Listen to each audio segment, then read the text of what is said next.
Hello ಎಲ್ರಿಗೂ ನಮಸ್ಕಾರ.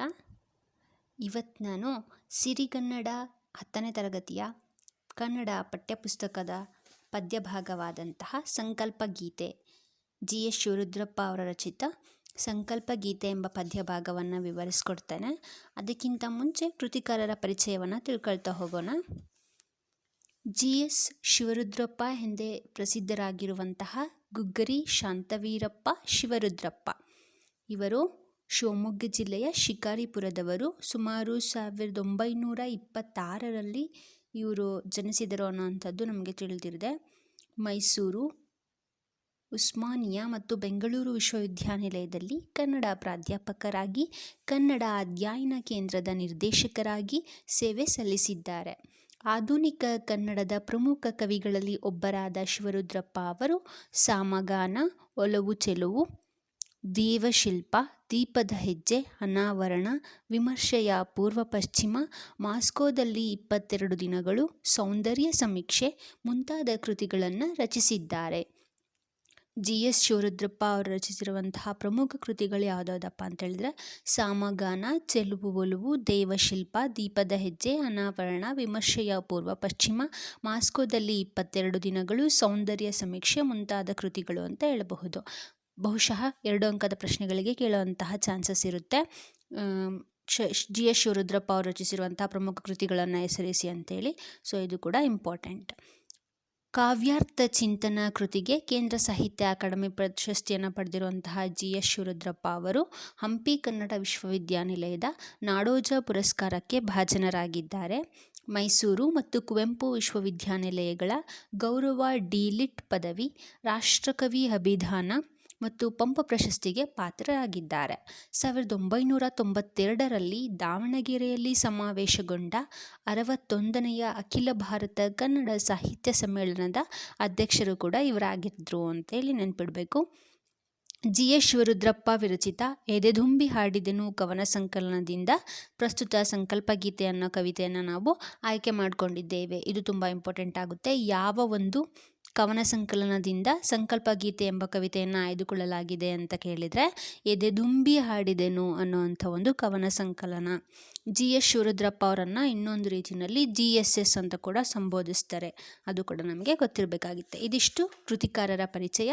ತದನಂತರ ಈ ಒಂದು ಗೀತೆಯ ಒಂದು ಪರಿಚಯ ಅಂತ ಅಥವಾ ಒಂದು ಪ್ರವೇಶ ಭಾಗ ಅಂತ ನೋಡೋದಾದರೆ ಇದರ ಮೂಲ ಉದ್ದೇಶಗಳೇನಿರಬಹುದು ಅನ್ನೋದನ್ನು ನೋಡ್ತಾ ಹೋಗೋದಾದರೆ, ಹಿಂದೆ ಗುರುವಿದ್ದ ಮುಂದೆ ಗುರಿ ಇತ್ತು, ಸಾಗುತ್ತಿತ್ತು ಧೀರರ ದಂಡು ಎಂಬ ಕಾವ್ಯ ಇಂದಿನ ತಲೆಮಾರಿನ ಯುವಕರಿಗಿದ್ದಂತಹ ನೆಲೆಯನ್ನು ತಿಳಿಸುತ್ತದೆ.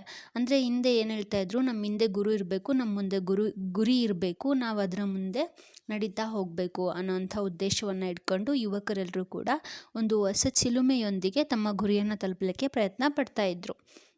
ಹೋಗಬೇಕಾದ ದಾರಿ, ತಲುಪಬೇಕಾದ ಗುರಿ ಸ್ಪಷ್ಟವಾಗಿದ್ದರೆ ಅರ್ಧ ಯಶಸ್ಸನ್ನು ಪಡೆದಂತೆ. ಇದು ಖಂಡಿತ ಅಲ್ವಾ?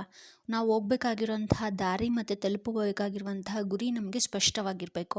ಅದು ನಮಗೆ ಕರೆಕ್ಟಾಗಿತ್ತು, ನಮಗೆ ಗೊತ್ತಿತ್ತು ಅಂತ ಹೇಳಿದ್ರೆ ನಾವು ಆರಾಮ್ಸೆ ಅದನ್ನು ನಾವು ರೀಚ್ ಆಗ್ಬೋದು ಅನ್ನೋದನ್ನು ಹೇಳ್ತಿದ್ದಾರೆ. ಅದರಲ್ಲಿ ಅರ್ಧ ಯಶಸ್ಸನ್ನು ನಾವು ಪಡೆದುಕೊಂಡಂತೆ.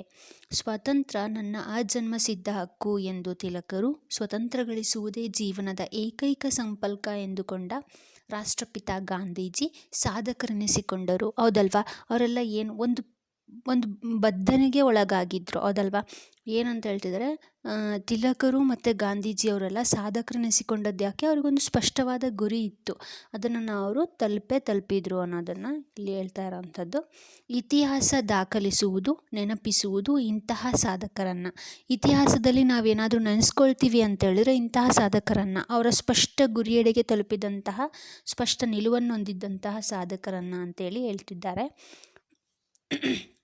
ಸಾಧಕನು ತಾನು ಕಂಡ ಕನಸನ್ನು ಅದೆಷ್ಟೇ ತೊಡಕುಗಳು ಬಂದರೂ ಕೂಡ, ಅಡ್ಡಿ ಆತಂಕಗಳು ಎದುರಾದರೂ ಕೂಡ ನನಸಾಗಿಸ್ತಾನೆ. ಹೌದಲ್ವಾ?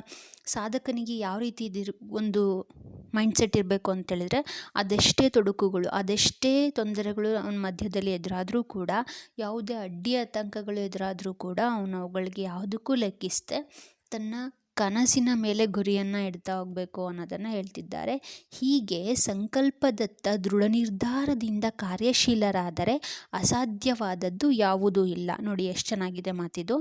ನಮ್ಮ ಸಂಕಲ್ಪ ಅಂತ ಅಂದ್ರೇನು? ಮೇನು ಒಂದು ಸಂಕಲ್ಪ. ನಾನು ಇವಾಗ ಏನೋ ಒಂದು ಗುರಿಯನ್ನು ಇಟ್ಕೊಂಡಿದ್ದೀನಿ, ಏನೋ ಒಂದು ನಂಬಿಕೆಯನ್ನು ಇಟ್ಕೊಂಡಿದ್ದೀನಿ, ಏನೋ ಒಂದು ಭರವಸೆಯನ್ನು ಇಟ್ಕೊಂಡಿದ್ದೀನಿ ಅಂತಂದರೆ ಅದನ್ನು ತಲುಪಲಿಕ್ಕೆ ನಾನು ಮಾಡಬೇಕಾದಂತಹ ಕರ್ತವ್ಯಗಳು ಯಾವ ಮಟ್ಟಿಗಿರಬೇಕು ಅನ್ನೋದನ್ನು ದೃಢ ನಿರ್ಧಾರದಿಂದ ನಾವು ಕಾರ್ಯಶೀಲರಾದರೆ ಅಸಾಧ್ಯವಾದದ್ದು ಯಾವುದೂ ಇಲ್ಲ ಅಂತ ಹೇಳ್ತಾ ಇದ್ದಾರೆ. ದೃಢ ಸಂಕಲ್ಪದಿಂದ ಏನನ್ನು ಸಾಧಿಸಬಹುದೆಂಬುದನ್ನು ರಾಷ್ಟ್ರಕವಿ GS ಶಿವರುದ್ರಪ್ಪನವರು ಸಂಕಲ್ಪ ಗೀತೆ ಎಂಬ ಭಾವಗೀತೆಯಲ್ಲಿ ಸರಳವಾಗಿ ಸುಂದರವಾಗಿ ಅಭಿವ್ಯಕ್ತಿಸಿದ್ದಾರೆ. ಪ್ರಸ್ತುತ ಪದ್ಯಭಾಗವಾದಂತಹ ಸಂಕಲ್ಪ ಗೀತೆಯಲ್ಲಿ ನಮಗೇನು ಹೇಳ್ತಾ ಇದ್ದಾರೆ? ರಾಷ್ಟ್ರಕವಿಯಾದಂತಹ GS ಶಿವರುದ್ರಪ್ಪನವರು ಸಂಕಲ್ಪ ಎಂಬ ಭಾವಗೀತೆಯಲ್ಲಿ, ಇದೊಂದು ಭಾವನೆಯನ್ನೊಳಗೊಂಡಂತಹ ಗೀತೆ, ಸರಳವಾಗಿ ಸುಂದರವಾಗಿ ನಾವು ನಮ್ಮ ದೃಢವಾದ ಸಂಕಲ್ಪದಿಂದ ಏನೇನೆಲ್ಲ ಸಾಧನೆ ಮಾಡಬಹುದು ಅನ್ನೋದನ್ನು ಇಲ್ಲಿ ನಮಗೆ ಅಭಿವ್ಯಕ್ತಿಯನ್ನು ಗೊಳಿಸ್ತಾ ಇದ್ದಾರೆ. ತುಂಬ ಅದ್ಭುತವಾದಂತಹ ಒಂದು ಭಾವಗೀತೆ ಆಗಿರಬಹುದು, ಪದ್ಯಭಾಗ ಅಂತ ಕೂಡ ಹೇಳ್ಬೋದು. ಸೊ ಇದಿಷ್ಟು ಏನಪ್ಪ ಅಂತಂದರೆ ಕವಿಕಾರರ ಪರಿಚಯ ಮತ್ತು ಕವಿತೆಯ ಪರಿಚಯ. ಓಕೆನಾ?